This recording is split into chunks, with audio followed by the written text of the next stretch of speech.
Allô, moi c'est Charlotte, je suis coordonnatrice au Festival H2O. Bonjour, moi c'est Chantal Brunel, je suis la directrice générale du Festival H2O. Alors, on est venu aujourd'hui vous exposer un défi qu'on aimerait vous faire relever avec notre zone challenge. Mais avant de vous parler du défi comme tel, je vous rappelle qu'H2O Festival, c'est un festival qui existe depuis maintenant 19 ans. En fait, ça va être notre 19e année l'année prochaine. On s'en va tranquillement vers le 20 ans. Et ça a pris beaucoup d'ampleur avec les années. On attire, bon an, mal an, tout près de 38 000 festivaliers à Amos, alors que la population a 13 000. Donc, c'est un festival qui attire énormément. Ça bouge beaucoup en ville pendant H2O Festival. Donc, non seulement au Festival H2O, on vous offre 3 soirs de show de musique, mais il y a aussi 3 après-midi familiaux, des tournois de deck hockey, des tournois de volleyball. Il y a des cours de yoga extérieur, puis il y a même des activités de course qui vont de 1 km à un vrai marathon. Puis après ça, il y a la zone challenge, qui est le sujet de la problématique d'aujourd'hui, qui célèbre sa 5e année cette année en 2026. Fait que si le nom de la zone challenge vous dit absolument rien, c'est pour ça qu'on a besoin de vous aujourd'hui, parce que c'est une zone qui est faite pour vous. Fait que dans le fond, on a besoin de faire parler de cette zone-là pour vous attirer.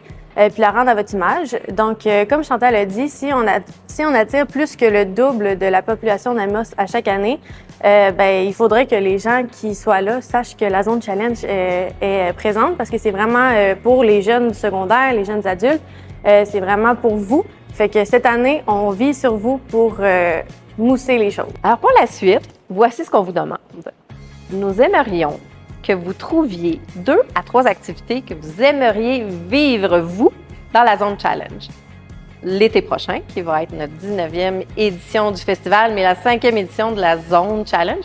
Cette zone-là, elle s'adresse à vous. Elle s'adresse en fait aux jeunes adultes, donc aux ados jusqu'à jeunes adultes qui ont envie de faire quelque chose de le fun. Pour ceux qui l'ont vécu dans les dernières années, on a toutes sortes d'activités qui sont sportives ou artistiques ou autres.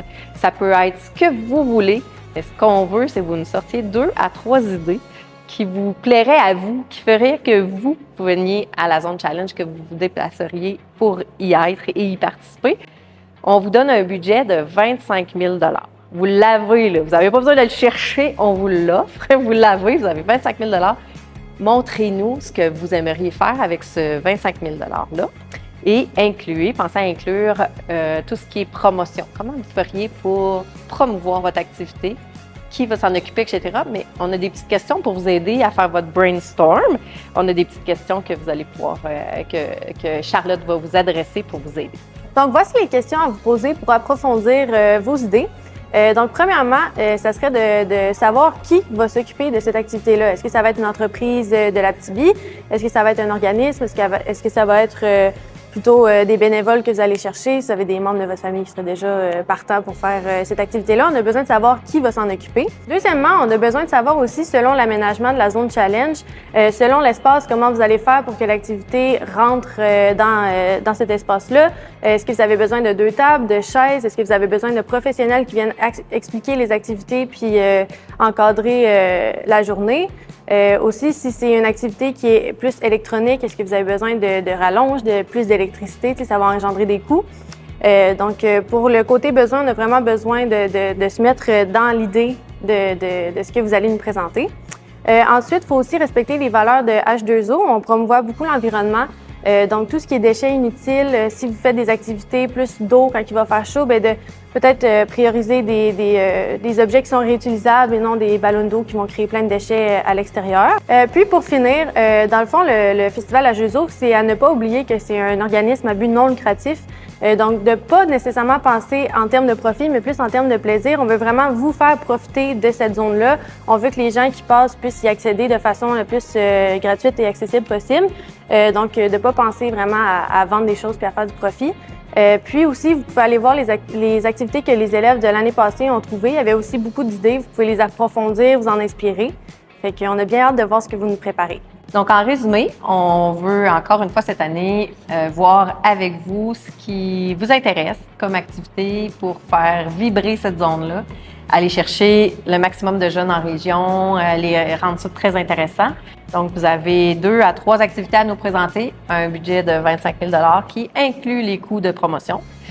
publicité et idéalement qu'il soit réaliste, donc qu'il puisse se faire et que vous ayez identifié dans les questions que Charlotte vous a nommées, mais entre autres, si vous identifiez 2 à 3 activités, ça nous prend, c'est quoi qu'on a besoin exactement comme matériel, d'espace, personnel, etc. Donc, vous devez penser à ça. Vous devez avoir un souci pour l'environnement et vous devez penser... Bien, que la campagne publicitaire, ça coûte cher aussi. Fait que c'est vraiment à prévoir. À prévoir. Donc, donc, en résumé, c'est ça. Et on a bien hâte de vous rencontrer parce qu'on va venir dans vos classes en janvier pour assister à vos présentations. Puis, votre projet va peut-être se réaliser l'année prochaine. Vous allez travailler vraiment sur un dossier concret parce qu'on utilise vraiment les idées qui ressortent pour essayer de les mettre en application. Dans le fond, n'oubliez pas que c'est du donnant-donnant. Fait que plus que vos idées vous intéressent, plus qu'il y a de chances aussi que vous les développiez, que vous nous les présentiez, puis qu'on les prenne, puis que vous en profitiez. Fait que n'oubliez pas que ce que vous faites, ça va peut-être vous faire profiter cet été. Donc, on a hâte d'entendre vos idées. On a bien hâte de venir vous rencontrer, puis on espère que vous allez nous choisir.